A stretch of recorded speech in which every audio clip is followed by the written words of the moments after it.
আরেক বেটা এ লোক আবার ইসলামী ব্যানারে রাজনীতি করে না, জাতীয়তাবাদী রাজনীতির ব্যানারে রাজনীতি করে, সিলেট কুলাউড়ায়। এটা বলছে হিন্দুদেরকে যে আপনাদের উলুধ্বনি আমাদের আজানের মতো।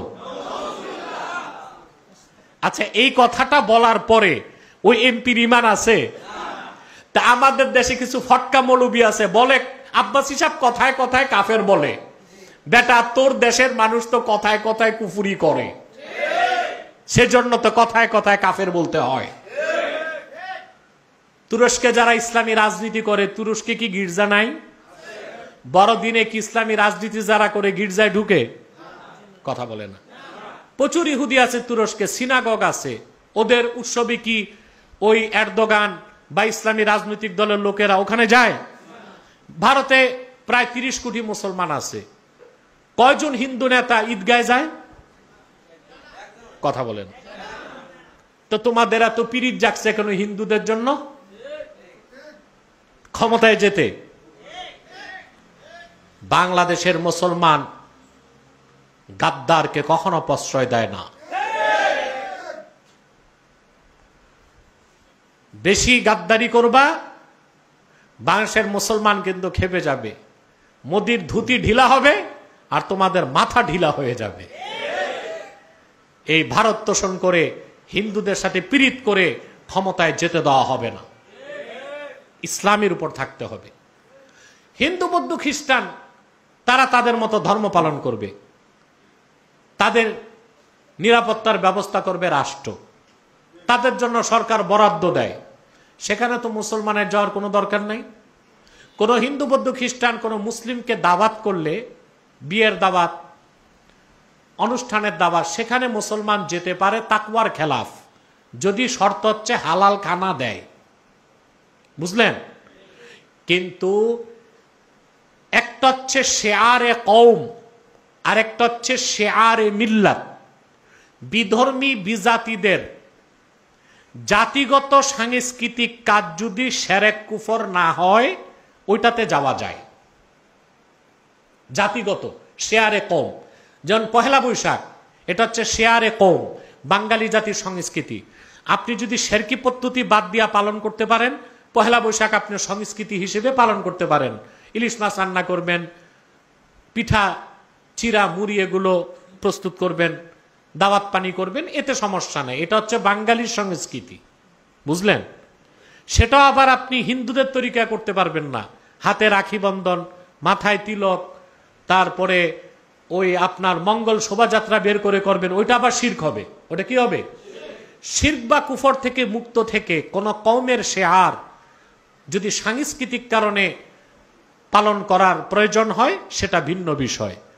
কিন্তু দুর্গা পূজা, লক্ষ্মী পূজা, খ্রিস্টানদের বড়দিন, এগুলো কি শেয়ারে কম না শেয়ারে মিল্লাত?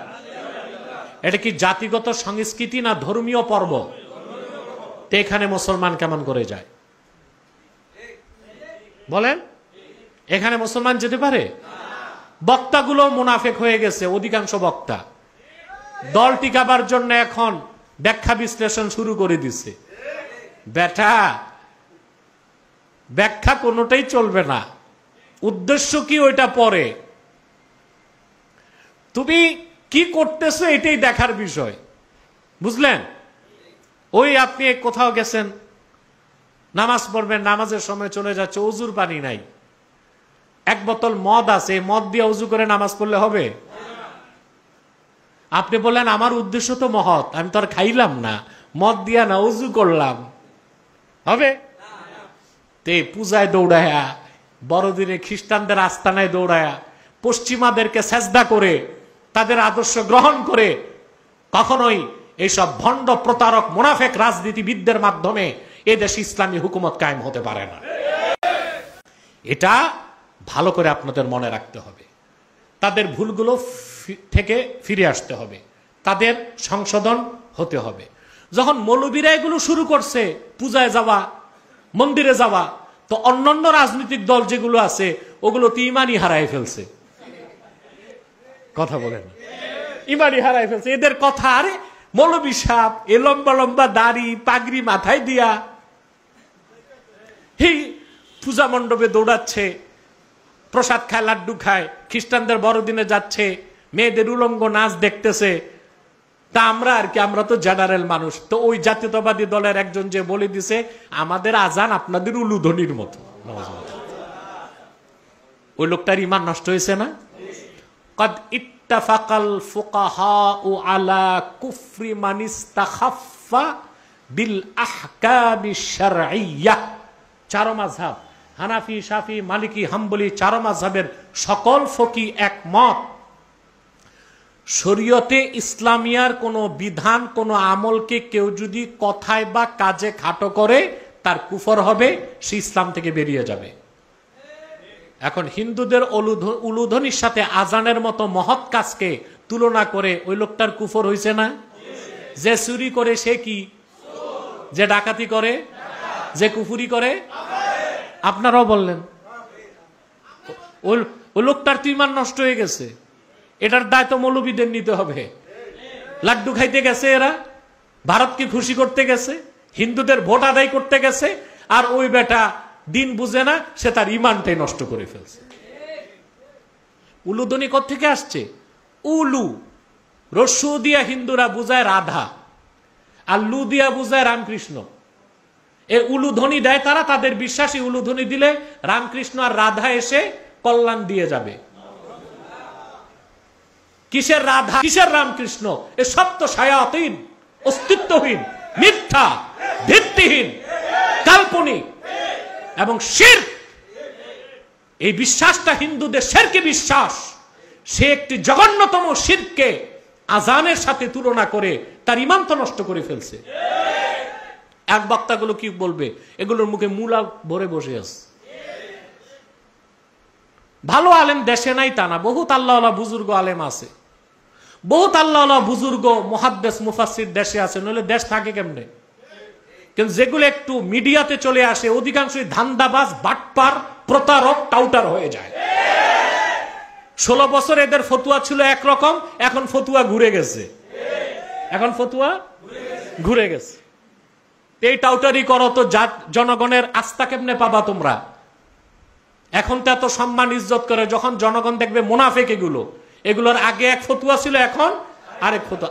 আগে করলে শিরক ছিল, এখন শিরক না, কোন রকম এটারে হিলা টিলা কইরা চালানো যায় কিনা।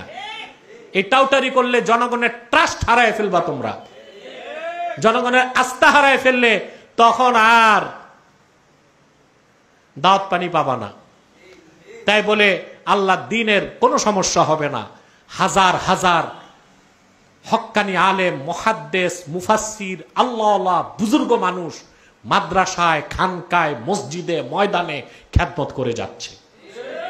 এই 2-4-10টা স্কলার নামের স্ক্রু ড্রাইভার না থাকলে বাঙালি মুসলমানের কোনো ক্ষতি নাই। আমরা না থাকলে, আমি না থাকলে কি হবে? মুসলমান কিচ্ছু হবে না। মুসলমানের উপকারে আল্লাহ দ্বীনের খাদেম এমন রাখবেনি, ঠিক না? আমাদের কাজ হচ্ছে ট্রান্সপারেন্সি এবং জাস্টিস, স্বচ্ছতা এবং ন্যায় বিচারের সাথে কথা বলা, কাজ করা। কার বিপক্ষে যাবে এটা দেখার সময় আমাদের, এটাই চরিত্র হওয়া উচিত আলেম ওলামা পীর মাশায়েখদের।